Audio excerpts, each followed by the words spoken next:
bauble from Sheila's megascope. My final prank. I switched the diamonds. The one in the megascope has a flaw. Minute. But just large enough to warp the teleport. The Emperor's magic theorists assured me the effect would be spectacular. Oh, it was. Good. Had she lived, she would have suffered more intensely and much longer. She helped me quite a bit, through naivety and pride. I would not have gotten far without her. So, ready to lay your cards out on the table? No matter the game, there comes a point when all the players need to show their cards. I love that moment. But first, vodka. I suppose my throat's a little dry.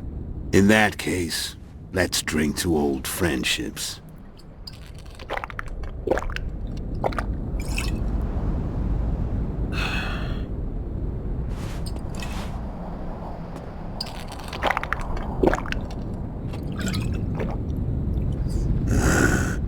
Recovered your memory yet? Not entirely. Remember how we first met? Yeah, I saved your life. Couldn't think of a nicer way to pay me back? Frankly, I couldn't. I mean, taking care of another man's woman, Yennefer. I can't fathom what you saw in her, but I suppose there's no accounting for taste. The winter solstice 1270. Midinvern, the night of magic.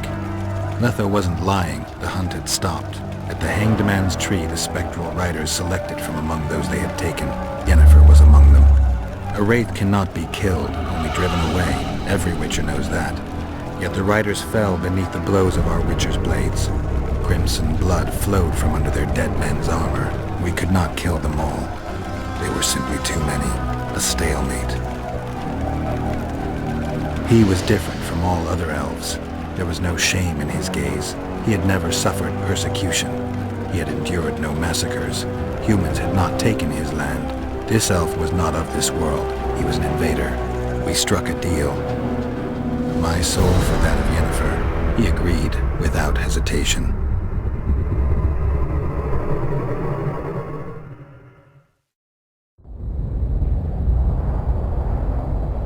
Back with me, friend. Got the feeling you left for a minute. Memories. I remember the Hanged Man's Tree and the Wild Hunt. I remember the exchange. Me for Yennefer. So, cards out on the table. Unless you chase me all that way just to kill me.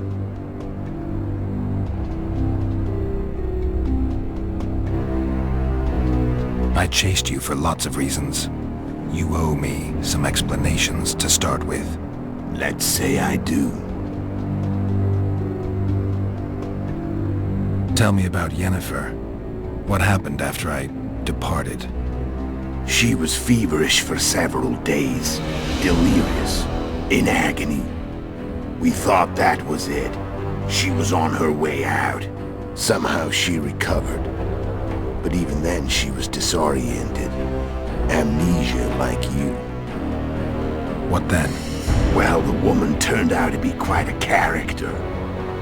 Throwing temper tantrums, trying to seduce orcs, trying to drive a wedge between us. After you so nobly sacrificed yourself, we thought it'd be dumb just to leave her somewhere. She wouldn't have survived more than a month. The whims and vigor of a duchess, but she was just a sorceress with no memory. We were in the heart of the Empire.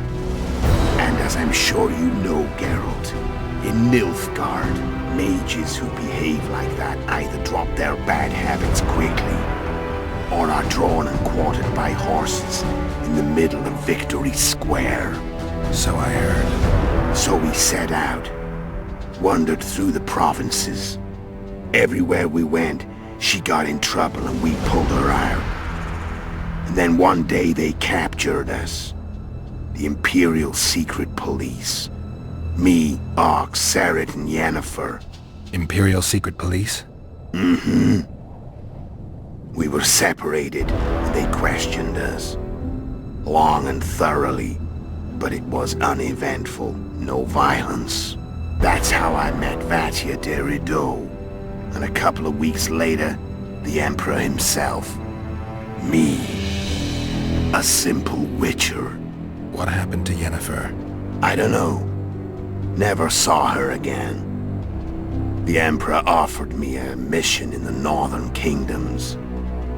As for Yennefer, I had the feeling she was somehow important to Emir. As I see it, they learned of the Lodge from her. Those Imperial spooks have their ways. All I heard is that Vatir had his men watch Yennefer closely throughout the time she was at the palace. Then we went off to slay the kings of the north. That's where my knowledge ends. So she's in the Empire? She was when I left. How did you know where we'd find the Wild Hunt?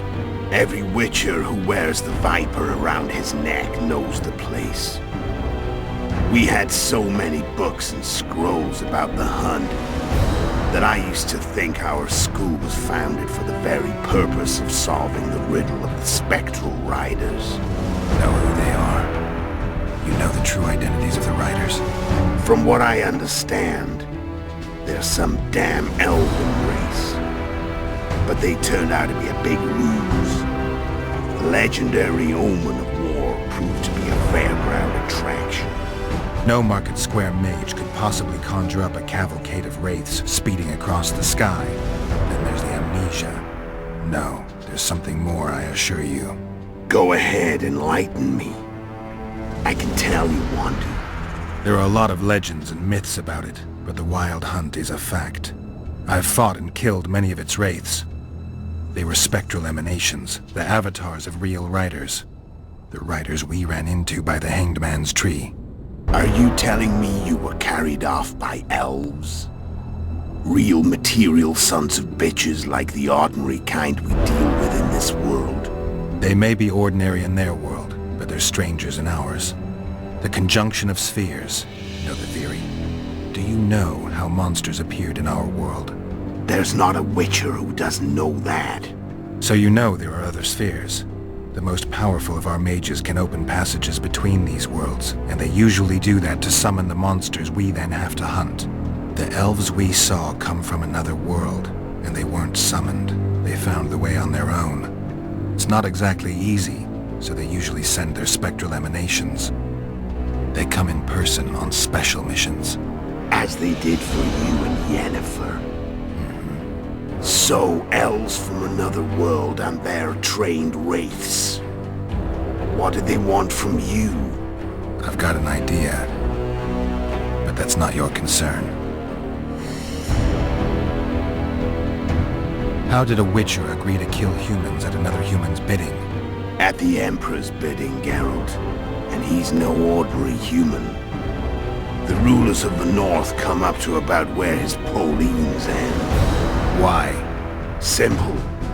He promised to rebuild the School of the Viper, the Witcher's Order where I came to be. Witcher's schools in the south fell into ruin long ago, and Witchers themselves became internal exiles, banned from entering most cities. Besides Seret and Ox, I know of 2 other Witchers of the School of the Viper who should be alive and on the path. I don't know where they are. Haven't seen them for years. Now they can come out of hiding. They can come home. Care to tell me what it was all about? Kill as many rulers as we could. Lay the blame on the sorceresses. Breed chaos. Prepare the North. Soften it before the invasion. And you know what's incredible? We could not have imagined more fertile soil. No matter what the war's outcome, the northern monarchs will accuse one another. Pursue their God-given rights. Seek vengeance and be at each other's throats for years to come. The North resembles a whorehouse on fire, as your friend Dandelion would say.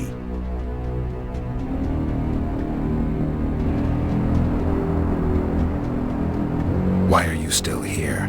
Why did you wait for me this time? I knew you wouldn't give up. I knew you'd pursue me. And I don't aim to hide anymore. Fact is, only you know the truth about me. Well, and a couple of folks whose word isn't worth spit anymore. I never saw you as a foe. I want to go my way. But if I have to fight you first, so be it. This story ends here and now. I'm done talking. Let's finish this. Want to fight? Any vodka left in that bottle? A swig apiece. Here.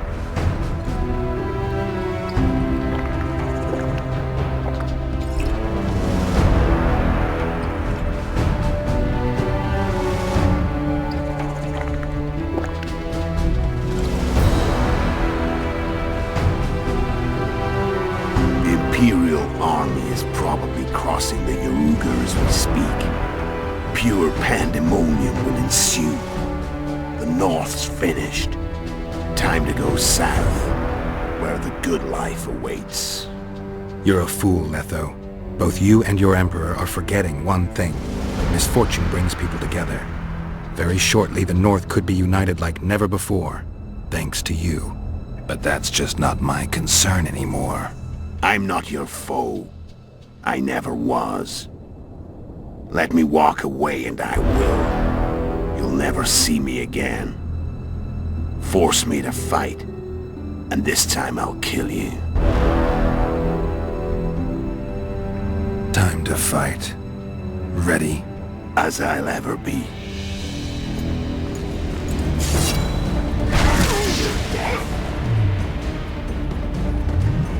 What does it feel like to be almost dead?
You're nowhere near my level.